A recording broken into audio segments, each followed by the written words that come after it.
Homem ao Máximo, parte 2. Na verdade, a mensagem que estou tentando passar é: 35. Experimenta Jesus, você vai gostar. Podemos fazer isso com um refrigerante novo que acaba de ser lançado no mercado, com um alimento que nunca comemos, mas não com Deus. A ordem de Deus é que o amemos, e não que gostemos dele. Ele diz: amai. Quanta petulância essa do homem moderno de insinuar: vou experimentar esse Salvador Jesus. Se eu não me agradar, experimento o outro.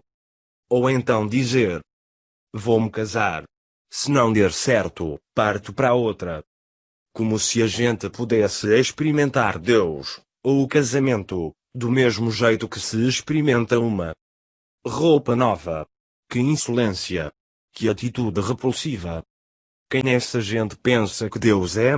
Um velhinho trêmulo, sentado numa cadeira de balanço à porta da varanda celestial, fazendo rolar as eras, e deixando a terra dar seus giros em torno do sol.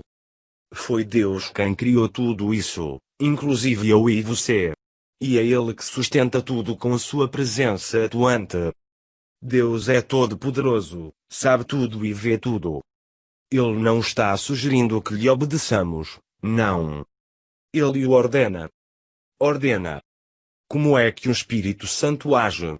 Ele não se achega a nós e diz: quer fazer o favor de me obedecer? É mediante uma vida de obediência a Deus, o Senhor, que o homem atinge todo o seu potencial e Deus desenvolve ao máximo sua personalidade, seus talentos e caráter. Satanás é um usurpador. Ele só vem para roubar, matar e destruir. Satanás e o pecado roubam tudo de nossa personalidade. Os viciados em drogas são um bom exemplo disso. Satanás rouba-nos o caráter. Deus o desenvolve ao máximo de seu potencial. O inimigo pilha. Deus nos capacita e enobrece. Obedecendo aos mandamentos de Deus, gozamos paz. A paz é de origem celestial. Só a obediência comunica paz. A desobediência a destrói. É por isso que o espírito de desobediência não entra no céu. Bastaria uma pessoa com o espírito de desobediência para aniquilar a paz. Uma tentou, Lúcifer. E Deus o expulsou. Nunca mais um desobediente habitará o céu. Nem Lúcifer, nem nós, nem ninguém. Obedecendo aos mandamentos de Deus, gozamos paz. Tenho dois amigos muito queridos, Steve e sua esposa Gail, que moram na Califórnia. São pessoas maravilhosas. Seu lar é cheio de paz, alegria e amor. Mas por um breve período essa situação foi abalada. 36. Conheci Steve quando ele e um amigo, ambos corretores de seguros, bateram à minha porta para tentar vender-me um plano de seguro. Mas, em vez de falar sobre negócios, conversamos sobre as bênçãos que temos no Senhor Jesus. Depois desse primeiro contato, eles passaram a frequentar a igreja que eu pastoreava na ocasião. Certa vez, uma de suas filhas teve uma enfermidade grave. Steve orou, e ela foi curada. E a partir de então ele tem demonstrado um profundo amor por Deus, a não ser num certo período. Foi um incidente que quase lhe custou o casamento, a família, a profissão, e a alma. Ele trabalhava numa firma onde os namoricos entre colegas de trabalho eram coisa de rotina. Parece que as funcionárias já esperavam que os homens lhes dirigissem galanteios e gracejos, e eles tinham o maior prazer em não frustrar suas expectativas. Mas Steve foi um pouco além. Começou um flerte inconsequente com uma das moças. Depois os dois tiveram um encontro, trocaram carícias mútuas, e por fim cometeram adultério. Não conseguindo aplacar a consciência, ele decidiu abandonar a esposa e os filhos, e levar uma vida de licenciosidade.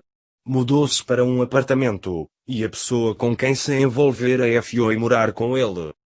Mas a Bíblia diz o seguinte: as águas roubadas são doces, e o pão comido às ocultas é agradável. Ele, porém, não sabem que ali estão os mortos, que os seus convidados estão nas profundezas do inferno. PV 9.17,18 Esteve perdeu a paz interior. Gail e as filhas ficaram arrasadas. Passaram muitas noites fazendo exames de consciência para ver o que tinham feito de errado, que enganos haviam cometido, como aquilo fora acontecer. Haviam todos perdido a paz. Ele, a esposa e as filhas, e por mais que se esforçassem não conseguiam reencontrá-la. A desobediência trouxera confusão, sofrimento e dor. Acabara com a paz de todos. Mas Gail conhecia a Deus. Confiava em sua palavra.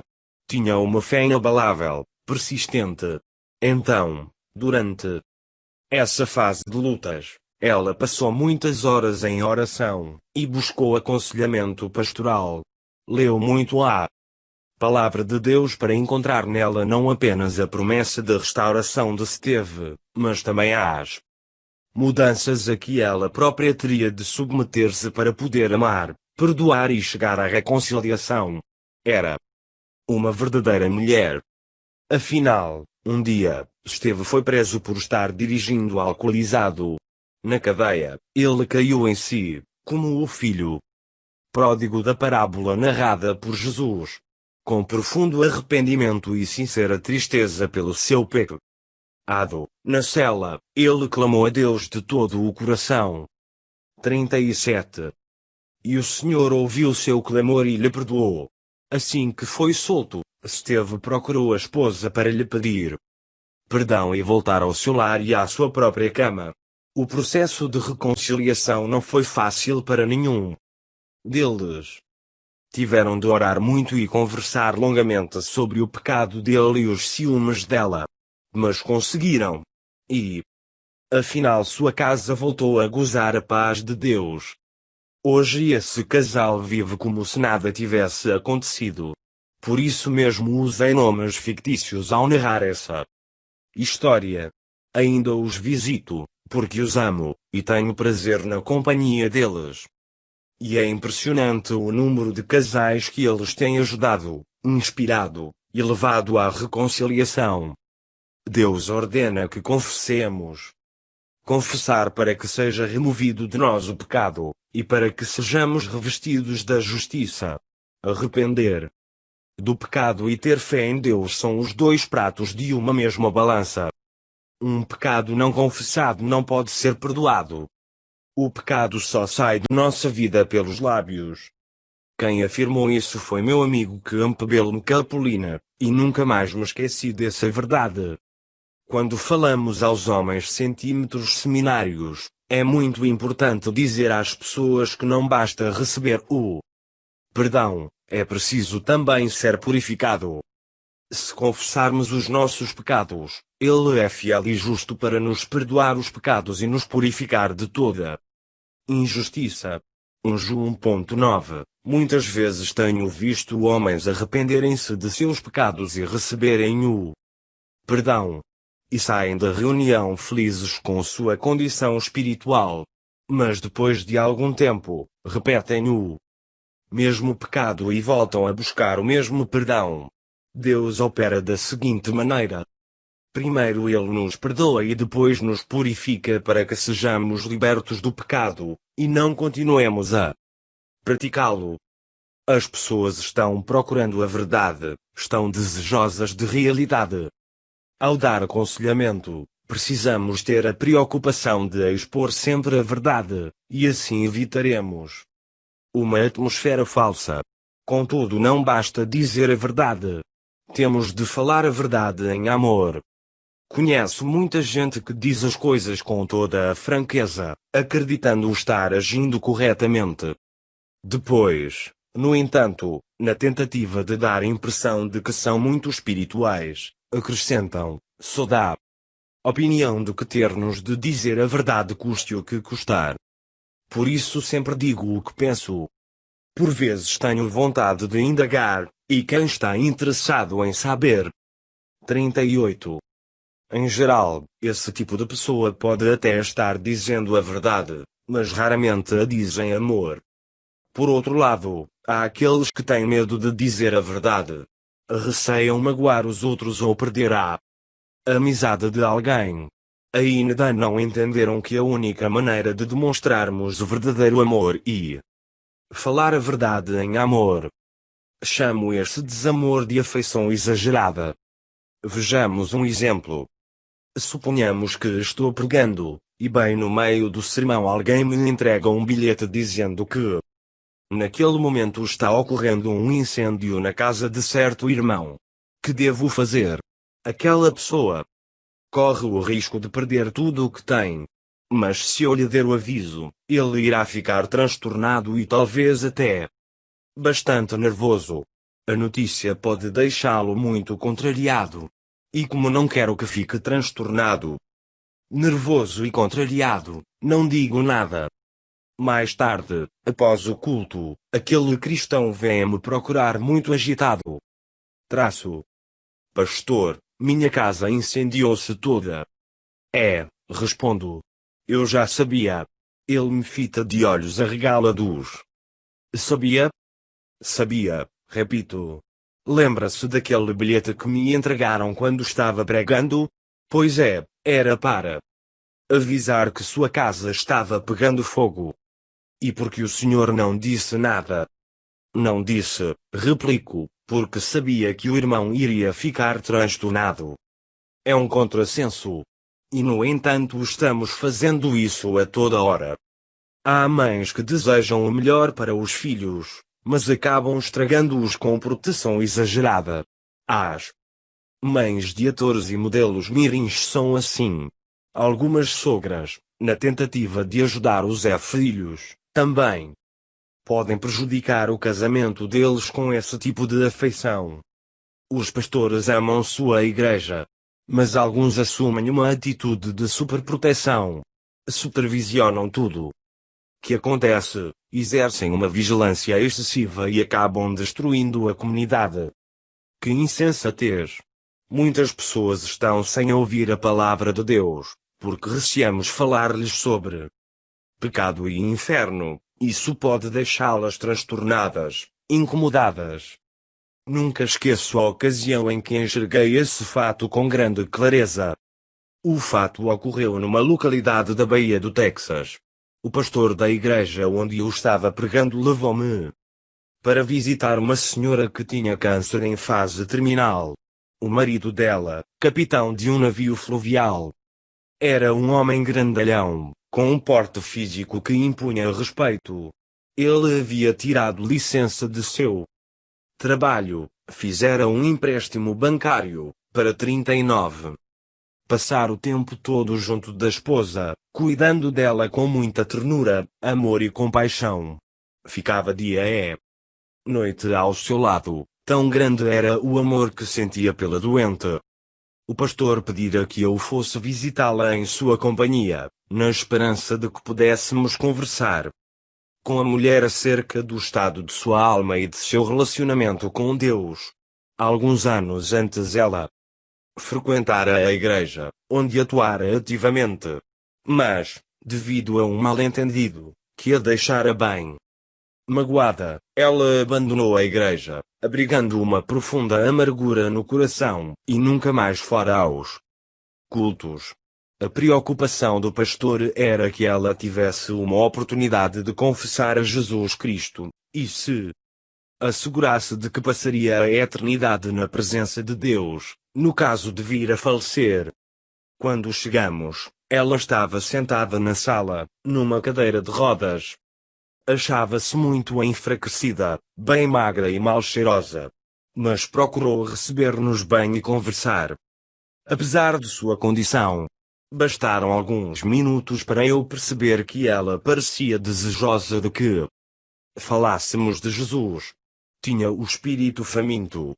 Contudo, assim que comecei a falar-lhe, o marido grandalhão colocou de leve a mão sobre o ombro dela, com atitude respeitosa, e disse em tom frio mas firme. Ela é uma ótima pessoa, uma mulher excelente. Ela ama a Deus e Deus a ama.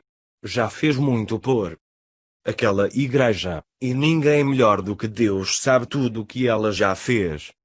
Ele não queria que eu a levasse a fazer uma confissão de fé em Jesus. Tentava poupá-la de ter de arrepender-se de seus pecados. Assim, com aquela afeição exagerada, estava destruindo-a. Lembremos que, para termos um genuíno arrependimento, precisamos experimentar a tristeza segundo Deus. A tristeza da carne ocorre quando somos surpreendidos no erro. Mas a tristeza segundo Deus acha-se ligada à causa do pecado. A tristeza é um dos maiores mestres que podemos ter nesta vida. Toda disciplina, castigo, com efeito, no momento não parece ser motivo de alegria, mas de tristeza, ao depois, entretanto, produz fruto pacífico. HB 12.11, o que vem após a disciplina é que faz com que ela valha a pena. Mas o melhor nisso tudo é saber que Deus nunca deixa de amar-nos. Certa vez uma professora de escola dominical perguntou aos seus alunos: Deus ama o ladrão e o mentiroso? Não. Responderam as crianças em coro. Errado. Deus ama ladrões, mentirosos, trapaceiros, assassinos, viciados, cafetões, ama os vaidosos, os arrogantes, os orgulhosos. Deus ama os pecadores, embora odeie o pecado. 40. Seu objetivo ao efetuar o sacrifício do Calvário foi livrar-nos de nossos pecados. A ira de Deus sempre recai sobre o pecado. Enquanto vivermos identificados com o pecado, estaremos debaixo da sua ira. Mas, assim que experimentamos o novo nascimento, e nos identificamos com Jesus Cristo e com a justiça dele, não nos achamos mais debaixo da ira, mas, sim, da graça divina. O objetivo do Espírito de Deus, ao operar em nós convicção de pecados, não é entristecer-nos, embora ela de fato nos cause tristeza. Seu objetivo é criar em nós a disposição de afastar-nos do pecado em toda a sua hediondez, para que Deus possa derramar em nossa vida o seu amor, graça e poder em medida cada vez maior. Deus nunca deixa de amar-nos. E ponto final. Lembro-me de que quando era garoto, minha mãe estudava numa escola bíblica em Los Angeles. Vez por outra eu ia com ela e com outros alunos da escola a uma zona boêmia da cidade, onde eles pregavam o Evangelho. Mamãe, Annie, Erdine e outros pegavam seus violões, pandeiros e um grande tambor surdo. Paravam numa esquina e ali tocavam, cantavam e pregavam, ministrando o Evangelho aos piores elementos da sociedade. Certa noite, todos cantavam o velho hino Só no Sangue, quando um bêbado de rua, imundo e mal vestido, aproximou-se de Annie. Era igual a muitos outros. Segurava entre os dedos amarelados de unhas sujas um toco de cigarro. Tinha os olhos baços, vidrados, estava muito sujo, e as roupas largas, evidentemente, eram de segunda mão. Exalavam um forte mau cheiro de vinho barato. O homem tocou no braço de Annie querendo falar-lhe, mas ela afastou-se, repuxando o braço. Ele tocou de novo e insistiu em chamá-la. Afinal a moça olhou para que ele dissesse logo o que queria. Os outros continuaram cantando. O que vocês estão cantando é muito certo, disse o homem com voz pastosa, rouca e arrastada. Eu sei disso. Só o sangue de Jesus pode me limpar de pecados. Fiquei a fitá-lo, ouvindo o que dizia, impressionado com aquela figura. Já fui diretor de um seminário, continuou ele. Sei tudo o que estão falando. Mas sabe de uma coisa? Existe uma grande diferença entre ser alvejado por dentro pelo sangue, e ser apenas caiado por fora. E em seguida saiu andando meio cambaleante. mas suas palavras continuam gravadas em minha memória. Ele fora apenas caiado por fora. O pecado não confessado não é perdoado. A sabedoria humana esconde, a divina expõe. 41. O homem caia por fora. Deus nos alveja e nos torna brancos como a neve. 42. 5. Que rombo foi aquele na porta? Meu filho Paulo tinha acabado de tirar a carteira de motorista. Eu chegara de uma viagem, e passaria 1 ou 2 dias em casa antes de partir para outra viagem ministerial. E meu filho fez um pedido que todo pai adora ouvir. Pai, me empresta o carro? Indagou ele. Para quê? Perguntei. Quero ir ao acampamento de Monte Lucerne. Logo me ocorreram à mente dezenas de razões para recusar o pedido. É um carro novinho, argumentei. Eu sei. Você tirou carteira há muito pouco tempo. Sei também. O acampamento fica a 600 quilómetros. Eu sei. O que o fez pensar que eu emprestaria o carro? Indaguei afinal. Bom, é que eu quero ir ao acampamento, replicou ele apenas. Você não vai pegar esse carro novo para ir a um acampamento que fica a 600 quilómetros de distância, falei. Eu esqueci, falou ele. Preciso do cartão de crédito também. Não vou emprestar o carro, contrapus. Já faz 1 ano que estou dirigindo com a licença provisória, argumentou ele, o que aliás era verdade. Mas não adianta insistir, retruquei. Já disse que não, e pronto. E não se fala mais nisso. Caso encerrado. 43.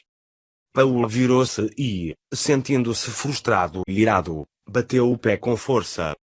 Desceu o corredor e foi para seu quarto.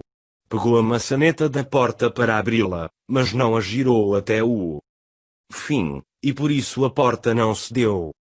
Para ele que já estava irritado, aquilo foi a última gota. E não pensou 2 vezes, deu um violento chute na porta, abrindo nela um enorme rombo. Ele entrou e fechou a porta. Eu ainda me achava na cozinha, onde acabara de emitir aquele decreto. Ao ouvir o barulho, senti uma onda de raiva. Eu ensino para ele. Pensei. Mas, naquele instante, o Espírito Santo interveio. Com voz suave e mansa, porém firme, sussurrou ao meu coração: Pais, não provoqueis vossos filhos à ira. F6.4, numa fração de segundo, toda a minha atitude mudou. Fui dominado por forte tristeza e senti lágrimas de remorso brotarem-me nos olhos. Fui para a garagem, ajoelhei-me perante o Senhor, e pedi a Deus que me perdoasse pela maneira como tratara meu filho. Quase 1 hora depois, dirigi-me para o quarto de Paulo. O Espírito Santo já me quebrantara. Abri a porta quebrada, um triste lembrete de meu autoritarismo ditatorial, uma expressão tão grande quanto o pecado que encerra. Paulo ainda estava sentado na beira da cama, os cotovelos apoiados nos joelhos, o rosto entre as mãos. Haviam-se passado uns 40 minutos após a discussão, e ele ainda tinha lágrimas nos olhos. Sentei-me ao lado dele. Paulo, pequei contra você, falei em voz calma. Sou seu pai, mas provoquei-o à ira. Vim dizer-lhe que o amo. E peço-lhe que me perdoe. Em seguida, entreguei-lhe o cartão de crédito e a chave do carro. Pode ir ao acampamento. Ele foi. E nesse acampamento Deus falou profundamente ao seu coração. Ali ele foi chamado para o ministério cristão, e hoje é um dos mais importantes produtores de televisão evangélica do mundo. Há um velho ditado que diz: homem que é homem, quando erra admite que errou. E vez por outra. Ainda o ouvimos, pois obviamente está certo. Quem não se dispuser a assumir a culpa de seus pecados e a pedir perdão, nunca será um verdadeiro homem. Perdão é a libertação. Quando Deus perdoa nossos pecados, nunca mais nos acusa deles. Nunca mais nos lança em rosto. E como é bom saber disso. As pessoas também precisam aprender a perdoar assim. Certa vez, eu me achava em Cleveland, e no encerramento dos trabalhos um homem me pediu que eu orasse com ele, que fizesse a 44. Oração do consenso, pedindo a Deus a salvação de seus 2 filhos. Quando já íamos orar, ele disse, ambos são alcoólatras, e tenho certeza de que se Deus os salvar, irá libertá-los da bebida. Assim as famílias deles não vão sofrer mais. Já íamos inclinar a cabeça, mas parei, olhei para ele e pedi-lhe que olhasse para mim.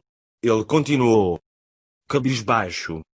O ambiente estava meio barulhento e por isso repeti o pedido para que me desse atenção. Aí ele ergueu a cabeça num movimento brusco. O senhor foi alcoólatra? Indaguei. Ele hesitou e não respondeu. Era cristão havia vários anos, e aquilo fora coisa do passado. Não desejava que lhe relembrassem o fato. Além disso, havia pessoas por perto, e confessá-lo seria embaraçoso. Mas insisti. O senhor foi alcoólatra? Perguntei de novo. Fui, respondeu em voz baixa. Na ocasião, seus filhos moravam em casa, com o senhor? Moravam. O senhor já lhes pediu perdão por eles terem tido de conviver com um pai alcoólatra, quando pequenos? Eles já me perdoaram, replicou o homem.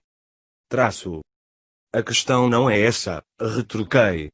O senhor já se sentou para conversar com seus filhos, e dizer, peço que me perdoem por ter sido alcoólatra e ter feito as coisas que fiz quando vocês eram crianças? O homem baixou os olhos.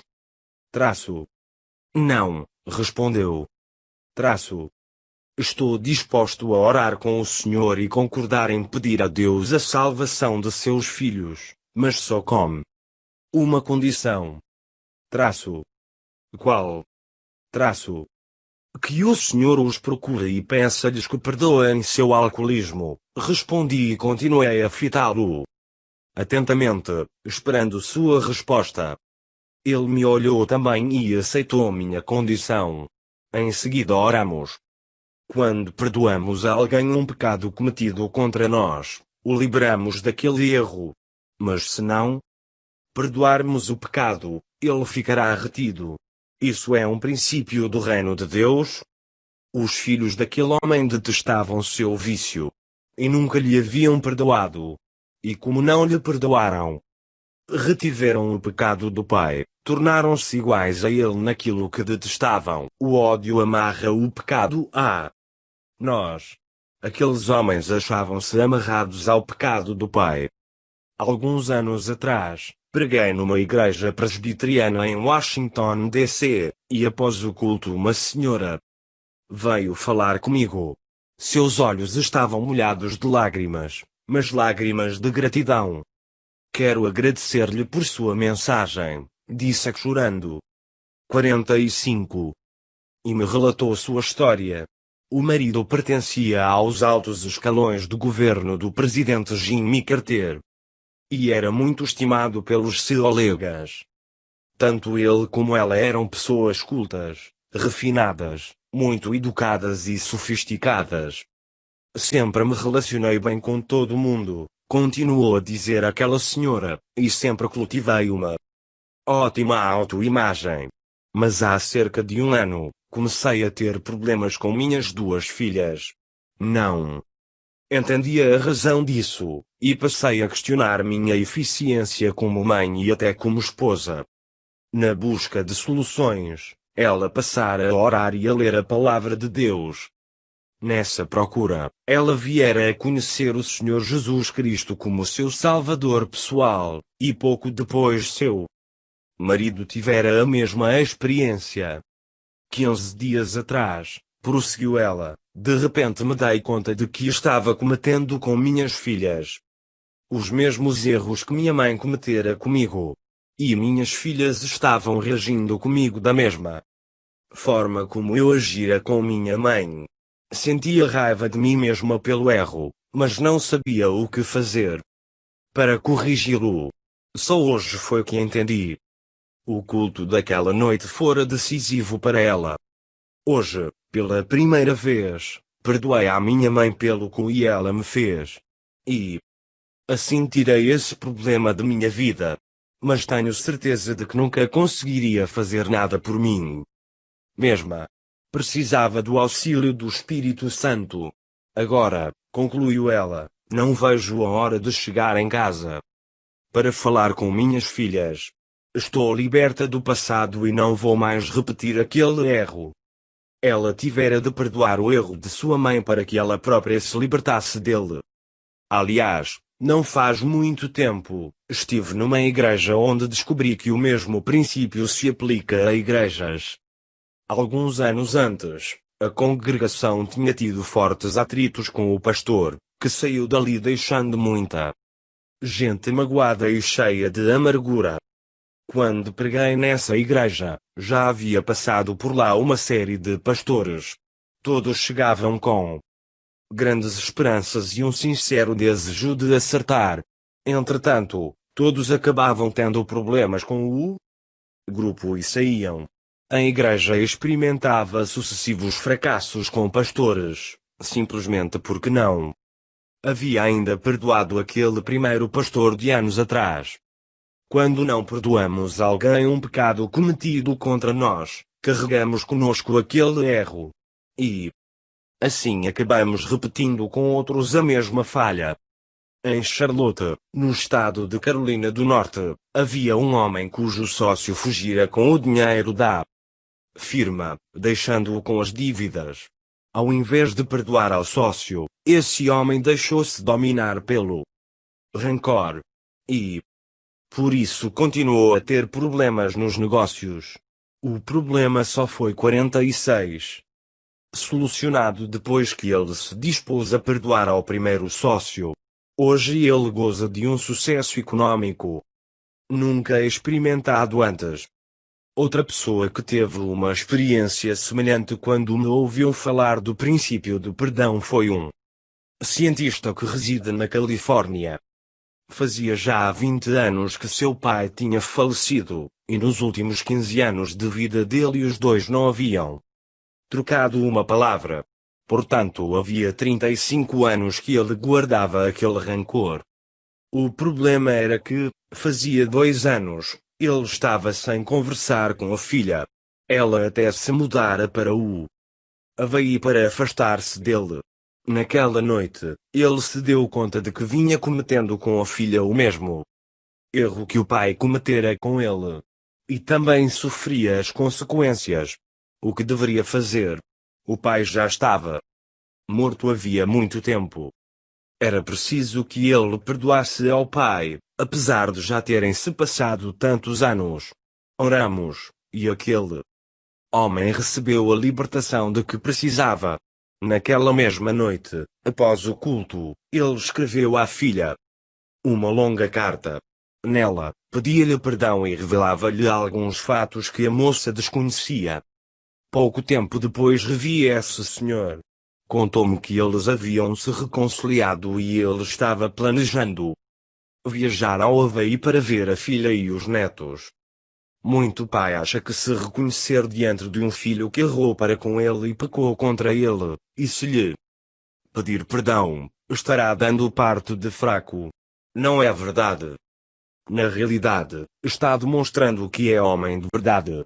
Perdoar e pedir perdão é um traço de quem é semelhante a Cristo.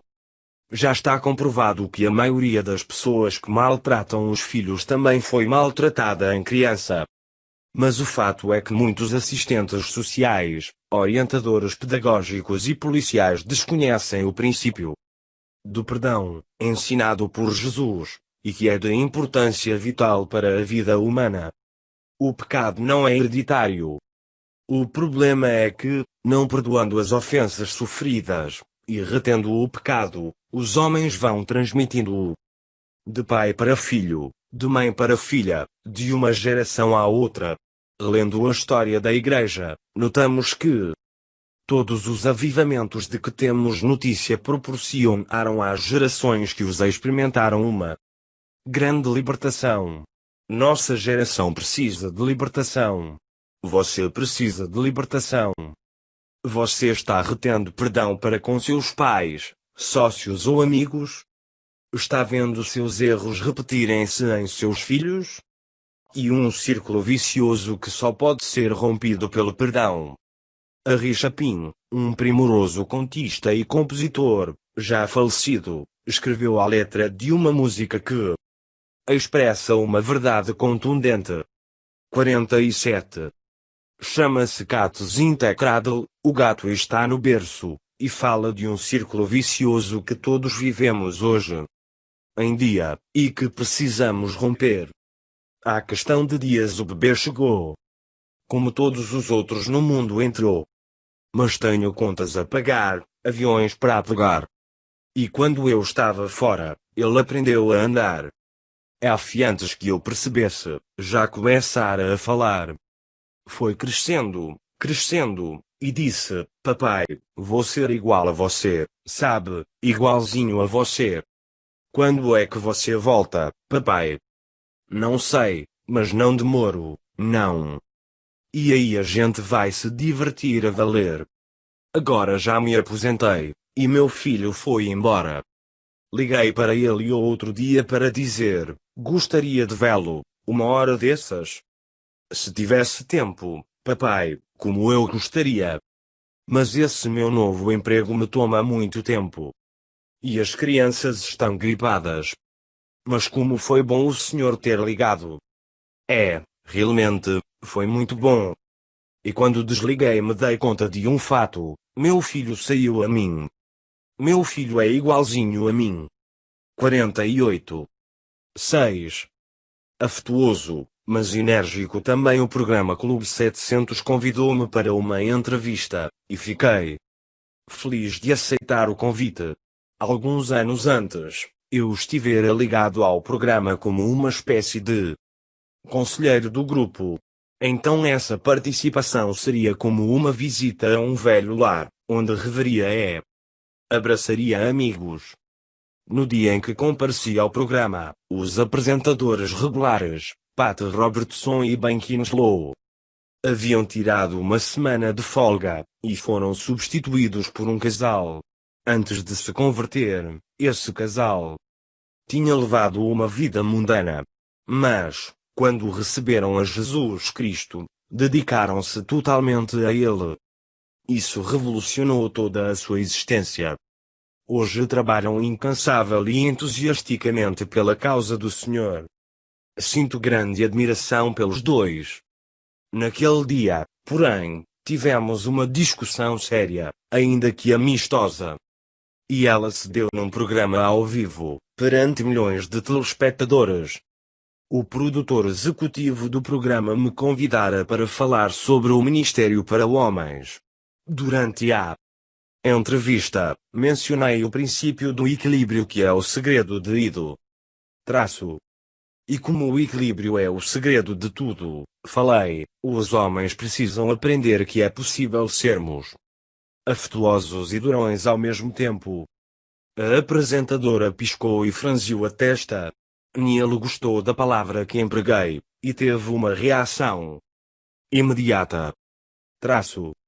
Meu marido nunca seria durão comigo, disse, e se o fosse, eu não gostaria nem um pouco.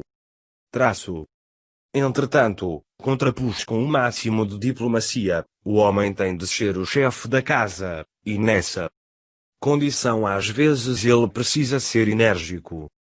Eu não disse rude, e, sim, enérgico. 49. Mas, insistiu ela, é preciso que haja igualdade entre o homem e a mulher. Concordo, retruquei, mas o homem tem de estar à testa, E novamente ela me interrompeu. É possível que em casa ela mantivesse uma posição de igualdade com o marido, mas ali no programa, naquele momento, estava assumindo a liderança. Contudo, essa verdade é imutável. A liderança que o homem exerce no lar exige que ele haja com afeto e firmeza ao mesmo tempo. É preciso manter o equilíbrio. Com os filhos, a disciplina deve ser contrabalançada com recompensas pelos acertos, a vara, com carinhos no momento devido, e a correção, com elogios. É possível que no passado os pais, educadores, líderes e políticos, de modo geral, tenham errado por terem sido duros demais. Mas hoje se excedem na brandura, o que está prejudicando toda a sociedade. Há momentos em que precisamos aprender a ser deuros inclusive com nós mesmos. Ao vivenciar nossas afeições, desejos e apetites temos de fazê-lo com disciplina. Até mesmo o amor precisa ser disciplinado, senão corremos o risco de amar algo que pode destruir-nos. E exercitar disciplina exige energia. Eu e minha esposa tínhamos uma amiga que perdeu o marido. Os dois se amavam muito. Mas após a morte dele, essa senhora continuou a amá-lo de forma doentia, recusando-se a ser consolada. Manteve a casa do mesmo jeito de quando o marido vivia, não modificou nada, e referia-se a ele sempre no presente. De fato, ela o amava demais. E esse amor a destruiu. Nossa amiga não conseguiu disciplinar suas emoções e pensamentos, e se negava a admitir para si mesma: ele morreu. Deveria ter começado uma vida nova, ou ter deixado que Deus o fizesse por ela, mas não. E essa mulher que antes tinha muitas amizades, um marido amado e uma vida plena, em pouco tempo perdeu tudo. Restaram-lhe apenas as lembranças e um guarda-roupa cheio de roupas. Confinou-se no isolamento e solidão que ela própria criara. Toda aquela afeição acabou tornando sua vida bem mais difícil. Jesus é um perfeito exemplo de equilíbrio entre a ternura e a energia. Ele demonstrou afeição em suas pregações, em suas curas, ao confortar as pessoas, e ao morrer na cruz. Mas o mesmo Jesus que tomava criancinhas nos braços, pegou um chicote de cordas e expulsou do templo os cambistas. Alguns quadros que tentam retratar Jesus estampam uma fisionomia afeminada. Uma imagem errônea do verdadeiro caráter daquele que era ao mesmo tempo filho do homem e filho de Deus. 50.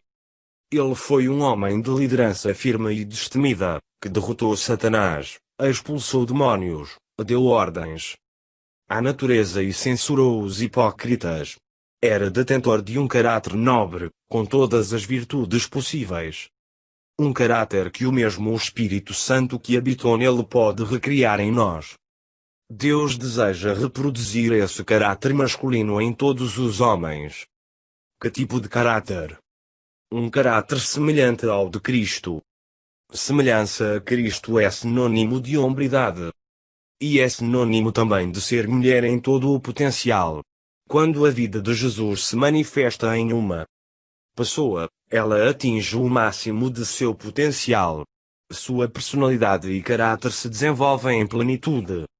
O ponto máximo a que alguém pode chegar é ser semelhante a Jesus. Deus estabeleceu todas as coisas de forma a atingir esse objetivo supremo, tornar-nos semelhantes a Cristo, imprimir em nós a imagem dele.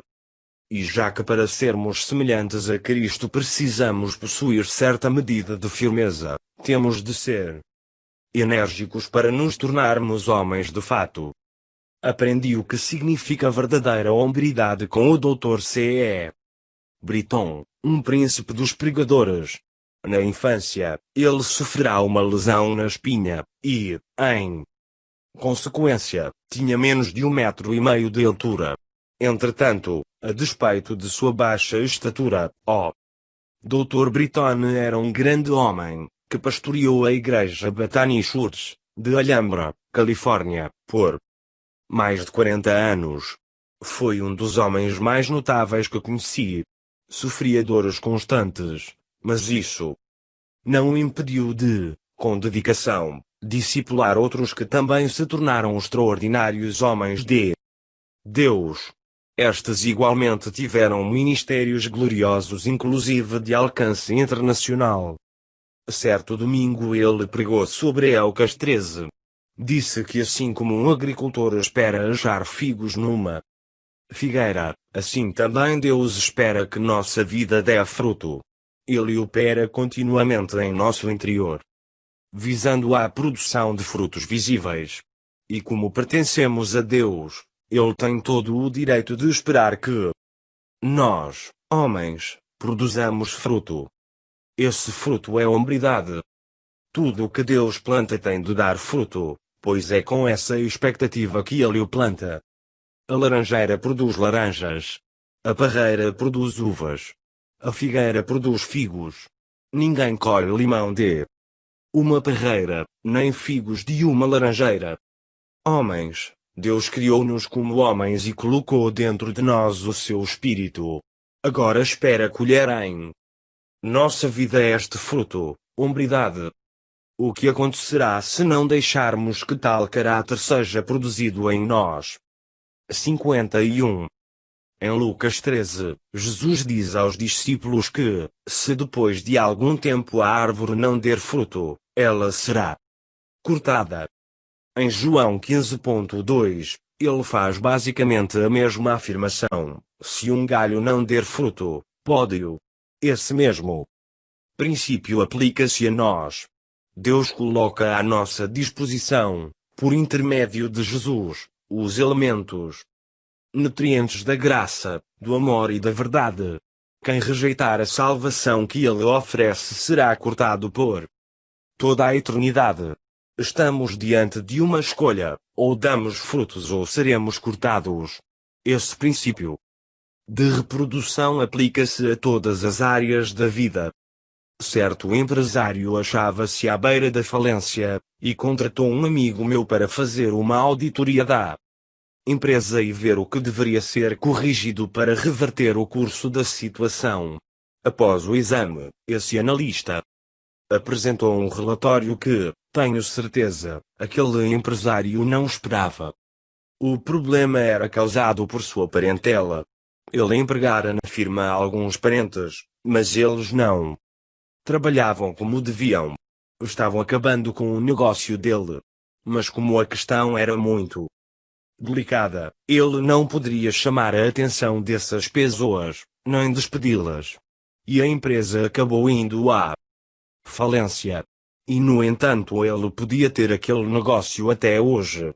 Bastaria que tivesse dito aos parentes: quem não produzir será despedido. A afeição pesou mais na balança do que a firmeza. Algumas igrejas são assim também. Às vezes determinada pessoa ocupa um cargo durante anos e anos, sem realizar nada, e mesmo assim é mantida nele por motivos sentimentais. Sei de uma igreja onde o período de louvor é um problema sério. O pastor diz que às vezes tem vontade de chorar pela maneira como os hinos são cantados, de forma arrastada e sem vida. Mas sente que não poderá fazer nada, pois a organista, que causa o problema todo, já está encarregada do louvor há 20 anos, e ninguém ousa tirá-la dessa função. Além disso, muitos dos membros da igreja são parentes dela. O que o pastor deveria fazer era conversar com essa senhora e todos os seus parentes, e, com atitude de amor, dizer-lhes: ou vocês fazem a coisa direito, ou serão cortados. O arrependimento de obras mortas de que fala a Bíblia não significa apenas largar as obras da carne. para permanecer em Cristo, não. É referência também a um princípio do reino de Deus cujo sentido e aplicação são bem mais amplos. Se fazemos algo que não é produtivo, lidamos com obras mortas. Precisamos arrepender-nos e abandoná-lo. Em seguida, temos de dedicar-nos a algo que seja produtivo. Não retenhamos nada que seja obra morta, apenas por questões sentimentais. 52. Muita gente anda por aí carregando fardos desnecessários, só por apego sentimental. Na verdade, detestam tais pesos, e sua vontade seria largá-los, mas não o fazem por sentimentalismo. O reino de Deus se assenta sobre a verdade, e não sobre os sentimentos humanos. E é assim também que se tomam decisões. Uma característica do verdadeiro homem é justamente a capacidade de tomar decisões. Todos os homens de sucesso que conheço são indivíduos que souberam tomar decisões. Anos atrás, quando eu trabalhava na Christian Broadcasting Network, rede cristã de televisão, tinha inúmeras oportunidades de conversar com o pessoal, dar aconselhamento ou simplesmente bater um papo amistoso. Muitas vezes acontecia de eu estar no almoxarifado e ir para a suíte presidencial. Só que, na época, não era de fato uma suíte, era mais um cubículo de trabalho. E na ocasião muitas vezes eu era um dos primeiros a tomar conhecimento das decisões tomadas. Naquela época, a CBN trabalhava também com produção musical apresentava e publicava boa música. Para isso, mantinha uma produtora interna chamada Oz Top Records. O objetivo da existência da gravadora era, naturalmente, produzir músicas e músicos, mas também ganhar dinheiro. Com os lucros, pretendiam subsidiar alguns aspectos do Clube 700. O problema era que ela não estava dando lucro. Então contrataram um analista de custos para empreender um exame e estudo profundos da OZTOP. Depois de examinar bem os relatórios, a situação financeira e de fazer projeções para o futuro da empresa, ele elaborou um relatório sucinto, mas completo, e entregou-o a Pat Robertson. Pat estudou-o com atenção, constatou o déficit, o rombo nas finanças da CBN, orou e tomou a decisão. O déficit era grande, e a possibilidade de eles obterem lucros, bastante remota. Tomada a decisão, ele orou. De novo. Pat compreendeu exatamente o que tinha a fazer, mas queria ter certeza de que o estava fazendo da maneira certa. Antes de divulgar a decisão, ele levou o relatório para casa, para estudá-lo durante o final de semana.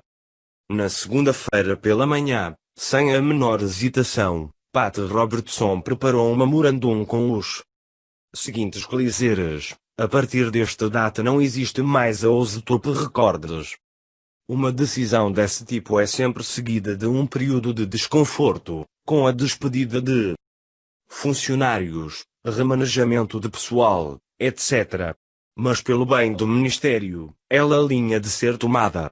Se deixassem a situação continuar, e toda a obra podia ter sido prejudicada.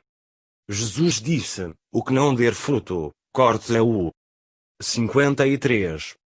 Pat precisou exercitar certa dose de coragem e frieza para tomar a decisão. Mas, se diante das opções, ele se tivesse deixado levar pelo sentimentalismo, poderia ter provocado a perda de milhões de dólares de ofertas que eram recursos valiosos para o reino de Deus. Coragem de tomar decisões, firmeza, liderança, são as características de um homem de verdade. Há momentos em que todo homem precisa ser duro. Meus filhos sabem que eu sei tomar decisões, já tomei muitas, e o que uma vez decidido não arreco o pé. Mas há momentos em que a situação pode até ser engraçada. Estávamos em St. Louis para a realização de um trabalho em que estariam reunidas igrejas de alguns Estados do Meio-Oeste americano. Como coordenador do evento, minha missão era conseguir que 200 igrejas unissem seus esforços no mesmo sentido. Só isso. Precisei trabalhar 6 meses para realizar essa façanha. Na semana de realização do evento, minha família foi a St. Louis participar nele comigo. Tínhamos centenas de obreiros auxiliares e milhares de participantes. Todos pareciam estar gostando imensamente de tudo, todos, menos eu. Tinha de supervisionar as atividades, verificar cada detalhe, enfim, era o responsável para que tudo desse certo. E para culminar, eu, minha esposa e as 2 filhas estávamos hospedados no mesmo quarto de hotel. Sentia-me super tenso. Certo dia, já no meio da semana, as meninas começaram a discutir sobre o que iriam fazer, e aonde iriam. Afinal fiquei irritado com aquilo. Virei-me para elas, e disse em voz alta e firme: Lois, você vai ao Monumento do Arco, e você, Jó, fica aqui com sua mãe. Vou trabalhar e não quero ouvir mais nenhuma palavra sobre essa questão. Elas já conheciam aquele meu tom de voz, e me ouviram caladas. Peguei minhas coisas para sair, mas assim que comecei a girar a maçaneta, lembrei que ainda não tinha feito o meu devocional naquela manhã.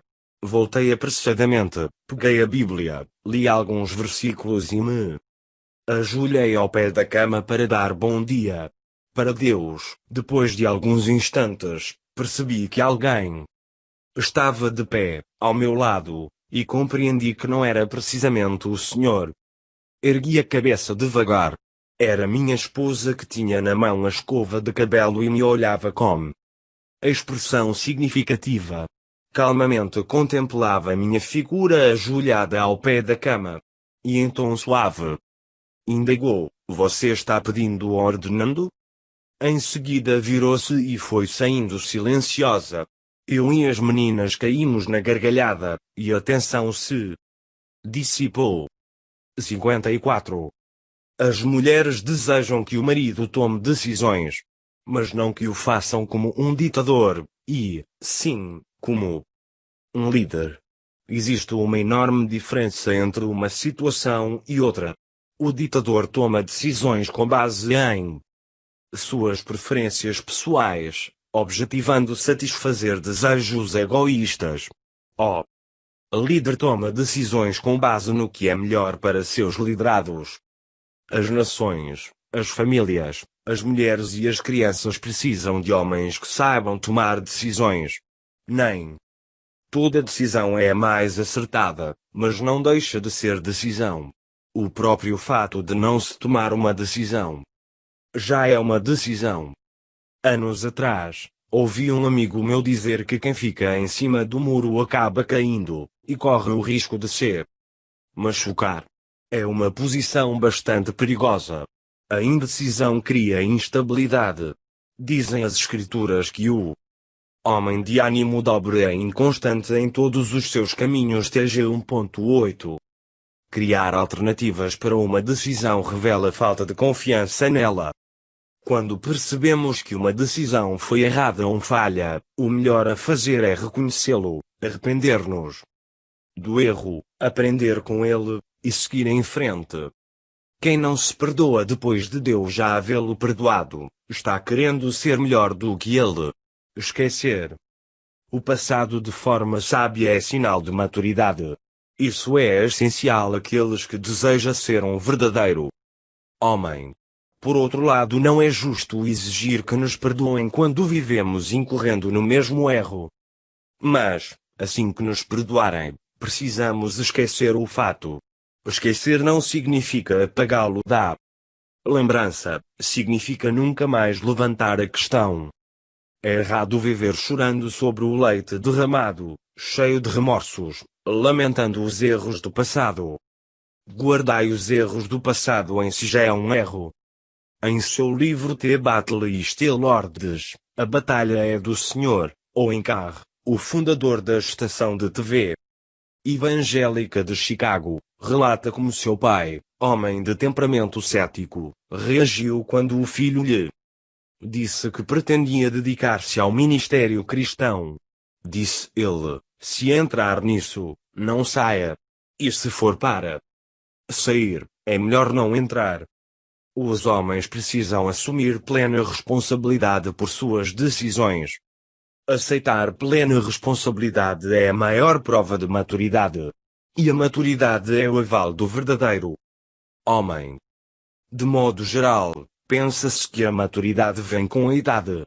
Não é verdade. Com a idade, envelhece-se. Adquirimos maturidade assumindo responsabilidades, em todos os aspectos da vida. O segredo do sucesso em qualquer atividade é assumir responsabilidade pelos erros cometidos. Só pode gloriar-se de seu 55. Sucesso, aquele que se dispuser a assumir igualmente seus fracassos. Isso aplica-se aos negócios, ao casamento, e a tudo na vida. Não devemos nos assustar com os altos índices de fuga de crianças. É um fato muito triste, mas não deve surpreender-nos. Os filhos que fogem de casa, na verdade, estão simplesmente imitando os pais que fogem. Na maioria dos casos, o pai.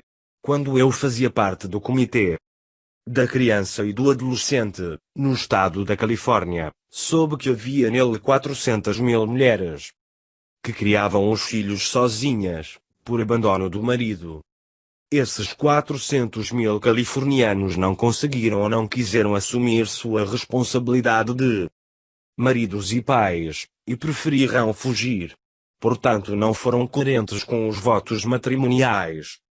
Antigamente, divórcio era quase um palavrão, hoje virou moda. Seja o que for, não passa de uma cortina de fumaça com que se tenta encobrir o fato de que alguém está fugindo de uma responsabilidade. Muitos homens ficam trocando de esposa, mudando de um lugar para outro, acreditando em encarnar assim a figura do machão. A capacidade de procriar não é necessariamente prova de hombridade. Aliás, muitos desses indivíduos são imaturos, infantis, superficiais, são meninos no entendimento. São pessoas fracas, sem raiz e sem caráter. Homens que aos 17 anos já são maduros, outros, nem aos 70 amadureceram. Um dos grandes problemas de nossas igrejas é que nelas há muitos homens imaturos. Infelizmente tais indivíduos estão abandonando a liderança espiritual, deixando-a nas mãos das mulheres. Depois de haver passado a elas as rédeas da disciplina no lar, agora tentam livrar-se também de sua responsabilidade na igreja. Em várias congregações são as mulheres que exercitam os dons espirituais, são elas que ensinam, que organizam e lideram os trabalhos, que dirigem o louvor e adoração ao Pai. As mulheres podem ser espirituais, mas a força sempre vem do homem. A força de uma igreja, de uma família, de uma nação vai depender da força de seus homens. Homens, vocês são responsáveis. Não há como escapar disso. Que Deus requer dos homens é que todos sejam homens de verdade. Quando um homem nasce de novo e seus pecados são perdoados, passa-se um apagador no quadro negro de sua vida, seu coração é purificado. Mas Deus ainda tem de gravar seus mandamentos naquela lousa limpa e nova. Esse cristão precisa ler a palavra de Deus e comungar com o Pai através da oração. Precisa viver no Espírito. Seu novo ser oração é como as tábuas de pedra lavradas por Moisés, centímetros que Deus escreveu 56. Sua lei. À medida que estudamos e meditamos na palavra de Deus, o Espírito Santo vai gravando-a em nosso coração. Aquele que já se converteu há muitos anos, mas até hoje só decorou João 3.16, É tão imaturo quanto o que recebeu a Cristo ontem. O fato de ter sido salvo não fez muita diferença em sua vida. Ainda se acha bem distante da sua Canaã. Ele nem começou a desenvolver seu potencial de homem, em Jesus Cristo. Via de regra, a imaturidade espiritual o leva ao pecado, à imoralidade, a uma conduta antiética e a sucumbir a uma imensa gama de tentações. Ele nunca se aprofundou na palavra. Não aprendeu os textos bíblicos que nos tornam sábios e nos orientam na escolha de nossos atos, deu tom de nossa conversa, das atitudes que devemos ter e dos fundamentos de nossa consciência. Quanto maior for a quantidade da palavra que tivermos absorvido, mais semelhantes a ela e a Cristo seremos. Mas para isso precisamos absorvê-la no Espírito. Por outro lado, quanto menos da palavra tivermos absorvido, menos semelhantes a ela e a Cristo seremos. É um princípio elementar, mas que mostra se o crente é adulto ou criança na fé. Hombridade e semelhança a Cristo são sinônimos. E vamos repetir isso aqui várias e várias vezes, pois é verdade. Só poderemos ser grandes na medida que experimentarmos em nossa vida a grandeza de Cristo. Foi essa a razão que levou João Batista a afirmar: convém que ele cresça e que eu diminua. E é a razão por que devemos deixar que Deus produza em nós o fruto da hombridade. A parábola do filho pródigo é a história da própria humanidade. Quando aquele moço caiu em si e regressou à casa do pai, este lhe perdoou, purificou-o e devolveu-lhe a posição que por direito lhe cabia. Assim que ele assumiu a culpa de seus erros, arrependeu-se deles e pediu perdão, toda a sua vida foi transformada. E a sua, amigo leitor, também pode ser transformada. Você pode entrar numa terra totalmente nova, na sua Canaã. Mas a única maneira de chegar lá é desenvolver a verdadeira hombridade. Ser semelhante a Cristo. 57. 7. Há um sacerdote na casa? Em toda casa há um sacerdote. Deus determinou que o homem exerça essa função. Homens, vocês são o sacerdote da família, quer tenham estudado teologia ou não. Meu amigo, você é o sacerdote, quer creia nisso ou não, quer assuma essa missão e a pratique, ou a ignore. É tarefa do sacerdote, além de servir a Deus, ministrar espiritualmente aqueles que foram confiados aos seus cuidados. Isso não significa que a família só venha a Deus através do homem. Mas, como sacerdote, o homem tem de ministrar à esposa e aos filhos. Mas esse ministério precisa ser desenvolvido. É preciso ser homem de verdade para realizá-lo com sucesso. E Deus, em seu manual, fornece traço-nos todas as orientações necessárias. A maioria dos homens não reconhece que tem de exercer o ministério de sacerdote em seu lar. Certo dia eu me achava em meu gabinete, quando o telefone tocou. Atendi, e era uma senhora querendo saber se era eu o Dr. Edwin Cole, que dava seminários para homens. Respondi que sim, e ela indagou se poderia tomar alguns minutos do meu tempo. Pelo tom de voz parecia aflita, comovida. É com muito temor e tremor que estou ligando, principiou ela. Não gostaria que meu marido soubesse que conversei com o senhor. Sei que o senhor faz palestra para homens. Já ouvi suas fitas. Acho que sua mensagem fala poderosamente ao coração dos homens. E eu queria que dissesse a eles o que nós, mulheres, pensamos. E com isso ela conquistou de vez a minha atenção. 58. Eu não poderia conversar com meu pastor nem com ninguém mais aqui sobre o que estou dizendo ao senhor, continuou. Eles não iriam compreender. Meu marido é um bom homem. Não perde um culto, e raramente chega atrasado. Ambos trabalhamos na igreja. Eu sou professora de escola dominical e ele é introdutor. Somos cristãos e amamos a Deus. Em seguida, ela chegou ao que interessava. Somos casados há muitos anos, disse a mulher com voz triste, e meu marido nunca conversou sobre as coisas espirituais em casa. Conversamos sobre tudo, mas ele nunca disse uma palavra sobre as coisas de Deus. A primeira vez que orou em voz alta na minha presença, já estávamos casados havia 15 anos. E só orou porque eu estava doente, e pedi que orasse por mim. Percebia-se que ela estava bastante sentida. Ele é muito cuidadoso comigo, faz tudo o que pode por mim. Fico até com um sentimento de culpa por falar dele pelas costas. Mas estou me sentindo muito sozinha, já não sei mais o que fazer.